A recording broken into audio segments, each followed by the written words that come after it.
না একজন বলো। আমার নাম সোমনাথ ঘোষ।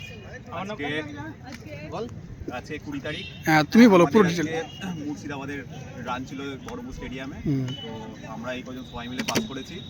এবং তোমরা কখন লাইন দাঁড়িয়েছিলে ফার্স্ট? আমরা ফার্স্ট আজকে 7টার দিকে এসেছিলাম, কারণ বেলা হয়ে গেলে যদি দেরি করে আসি, আমাদের 9টা শিফট আজকে ছিল, কিন্তু যদি দেরি করে আসি তাহলে মেলাটা লেট হচ্ছে বলে আমরা আগেই চলেছিলাম 7টার দিকে। দিয়ে 7টা থেকে আমরা 9টা পর্যন্ত বসেছিলাম। যে 9টার দিকে আমরা ডাকলো, ভিতরে গিয়ে মেজারমেন্ট হলো। মেজারমেন্টের ওখানে কিছুক্ষণ দাঁড়িয়েছিলাম, কিন্তু মেজারমেন্ট খুবই ভালো হচ্ছে। যাদের হাইট কম আছে তাদেরকে মেলাবার চান্স দেওয়া হচ্ছে। ও মানে প্রথমবার মাপার পরে যা দেখা যাচ্ছে মিলি সেকেন্ড কমে যাচ্ছে, সেকেন্ড টাইম চান্স দিচ্ছে। আবার একটা মেজারমেন্টে একটা মেশিনে হচ্ছে না, তো আরেকটা মেশিনেও দেখাচ্ছে, মানে তাদেরকে সুযোগ দেখাচ্ছে। আর বলছি বুকের ছাতি যখন খোলাতে হচ্ছে চেস্ট, তখন সেখানে যদি 1 সেমি কিংবা 2 সেন্টিমিটার কমে যাচ্ছে, তখন কি সেকেন্ড টাইম চান্স দেওয়া হচ্ছে? একদম বলে দিচ্ছে ওরা। খুবই ভালো যেগুলো কনস্টেবল গুলো আছে যারা মাপছে, মেজারমেন্ট করছে, খুবই ভালো। এবং বুকে বাদ যাচ্ছে না। হাইটে খুবই যদি চাপাচাপি হয় হাইটে, তখনই বাদ দিচ্ছে। তাছাড়া সবগুলো মেশিনেই ট্রাই করছে।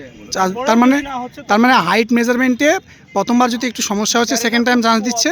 চেস্টেও ফার্স্ট টাইম যদি না হচ্ছে, সেকেন্ড টাইম আবার চান্স দিচ্ছে। এবং ওয়েটে কি হচ্ছে, যাদের ওয়েট যদি 1 কেজি কিংবা হাফ কেজি কমে যাচ্ছে, তখন কি করছে? ও রাইট, মানে হাফ কেজি কিংবা 1 কেজি কমে গেলে খেয়ে আসতে বলছে, সেকেন্ড টাইম আবার ওয়েট মাপছে। আর বুক নিয়ে ভয় করার কিছু নাই, বুকে সবাইকে পাস করেছে, ওরাই বড় হেল্প করছে। বুক মেজারমেন্টে মানে second time third time chance দিচ্ছে। আর তোমরা ঠিক কখন তোমাদের রান শুরু হয়েছে?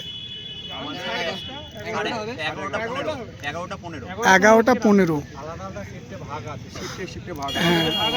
মানে তোমাদের প্রত্যেকেই 9টা শিফটে রান ছিল? 9টা শিফটের ফার্স্টের দিকে 11টার সময় শুরু হয়েছে। তো তোমরা সকলে কি পাস করেছো? সকলেই পাস করেছো। তো সকলের বাড়ি কোথায় আর তোমাদের নামগুলো একটু বলো।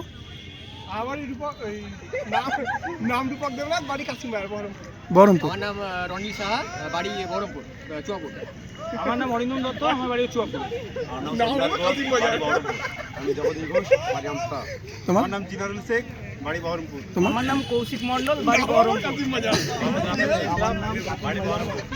থ্যাংক ইউ সকলকে।